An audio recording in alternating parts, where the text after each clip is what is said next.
প্রিয় দর্শক বন্ধুরা, এই মুহূর্তের জন্য ব্রেকিং নিউজ উঠে আসছে।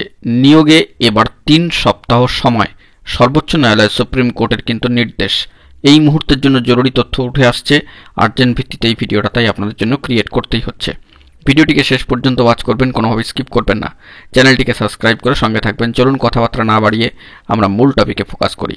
বন্ধুরা, এবার নিয়োগের ক্ষেত্রে 3 সপ্তাহ সময় সুপ্রিম কোর্টের একটি নির্দেশ উঠে আসছে।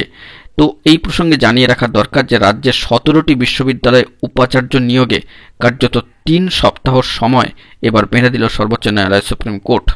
সম্মানীয় রাজ্যপাল তথা বিশ্ববিদ্যালয়ের আচার্য মহাশয়ের তরফে অ্যাটর্নি জেনারেল আর বেঙ্কট রামানি 3 সপ্তাহ সময় চান উপাচার্য নিয়োগ প্রক্রিয়া শেষ করার জন্য।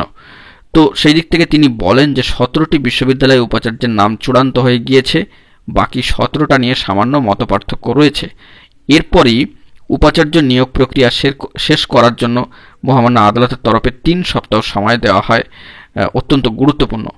এবং এই বিষয়ে কিন্তু অবশ্যই 3 সপ্তাহ সময়ের বেঁধে দিল সর্বোচ্চ ন্যায়ালয় সুপ্রিম কোর্ট রাজ্যের 17টি বিশ্ববিদ্যালয়ে উপাচার্য নিয়োগের ক্ষেত্রে। অত্যন্ত গুরুত্বপূর্ণ এই তথ্য কিন্তু উঠে আসলো সর্বোচ্চ ন্যায়ালয় সুপ্রিম কোর্টের।